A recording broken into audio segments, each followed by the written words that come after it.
Bien chers amis de Café Évangile, qu'as-tu à regarder la paille dans l'œil de ton frère alors que l'apôtre qui est dans ton œil à toi, tu ne la remarques pas? Comment peux-tu dire à ton frère, « Frère, laisse-moi enlever la paille qui est dans ton œil » alors que toi-même ne vois pas l'apôtre qui est dans le tien? Hypocrite, enlève d'abord l'apôtre de ton œil, alors tu verras clair pour enlever la paille qui est dans l'œil de ton frère. Bien chers amis, en écoutant les paraboles et les proverbes qu'utilise le Seigneur, des fois nous pouvons nous retrouver à mi-chemin par rapport au sens de ces paroles-là que le Seigneur nous dirige. Et quand nous transplantons ces messages du Seigneur à la vie quotidienne, on s'en rend compte que des fois, cela ne s'accomplit pas telles qu'elles sont dites par le Seigneur. Et de là, si on ne sait pas faire, chacun peut tirer sa propre conclusion de ces messages si profonds que le Seigneur nous dirige. La première des choses que je voudrais partager aujourd'hui, c'est que la vie chrétienne est une vie appelée à être construite. Ce n'est pas une vie déjà construite, elle est appelée à être construite. Et si la vie chrétienne est appelée à être construite, elle est appelée à être construite à la lumière de celui qui nous a appelés à sa suite. Ne cherchons pas à comparer les messages du Seigneur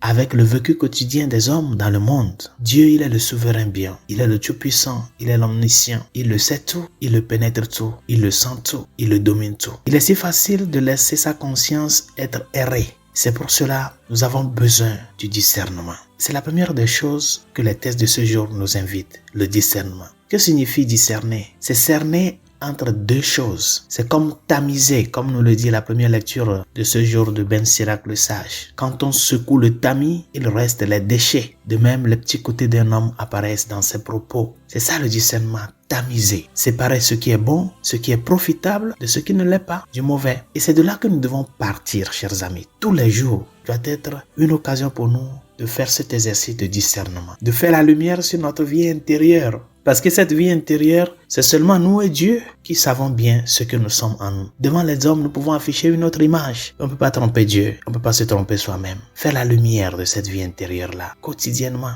C'est-à-dire, faisons le filtre dans notre vie, ce qui n'honore pas le nom de Dieu. Les commérages, les mensonges, les hypocrisies. Apprenons à faire le filtre. Parce que c'est très important d'être conscient de qui on est pour pouvoir y arriver à faire ce travail-là de déconstruction et de reconstruction en Dieu. C'est pour cela que je vous dis, la vie chrétienne est une vie appelée à être construite.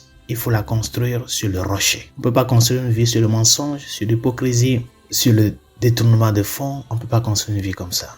C'est pour cela, chers amis, le Seigneur, dans l'Évangile, nous interpelle et nous recommande à le prendre comme notre guide, à nous reconnaître comme des disciples. Le disciple n'est pas au-dessus de son maître, mais une fois bien formé, chacun sera comme son maître. Apprendre à choisir le Christ comme notre guide, à le choisir vraiment. J'insiste vraiment sur ça, à choisir le Christ. Parce qu'il ne suffit pas de venir à la messe le dimanche. Il faut faire un choix radical du Seigneur.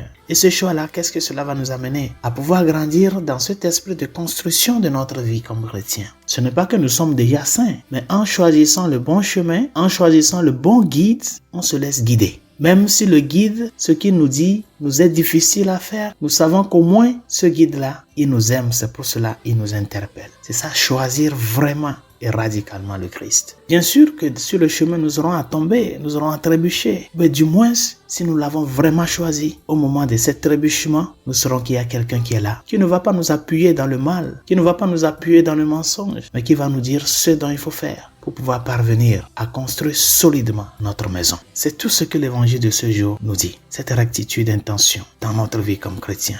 Et quand dans cette lutte d'être droit en ce que tu fais, tu trébuches, avoir le courage et la conscience de tendre la main, de reconnaître sa cécité et de dire au Seigneur, Seigneur, sauve-moi. Demandons au Seigneur de nous aider à l'approche du temps de carême, ce temps de pénitence et de conversion, à nous efforcer à reconnaître nos pourritures, à reconnaître qui nous sommes dedans, à faire un sérieux examen de conscience sur nos propres manquements, sur nos propres péchés et fautes, sur les aspects de notre vie où nous échouons et de choisir vraiment le Christ en cherchant son pardon, afin que dans cette lutte constante de ne pas être un objet de chute et de scandale, même dans notre petitesse, ce que nous présentons soit vraiment une offrande d'action de grâce. Comme cette vieille-là qui a mis tout ce qu'elle a pour vivre, une offrande d'action de grâce. Seigneur, ce que j'ai c'est très peu, mais Seigneur, c'est tout ce que j'ai. Avoir cette ouverture de cœur pour pouvoir tout donner à Dieu, tout donner à Dieu. Et quand je dis tout donner, c'est ta propre vie, totale. Tes joies, tes peines, tes chutes, tes relèvements, lui donner tout. Parce que c'est en lui donnant tout que lui qui est capable de transformer l'impossible en possible peut donner un nouvel élan, un nouvel souffle à ta vie. Que sa grâce nous aide et que sa miséricorde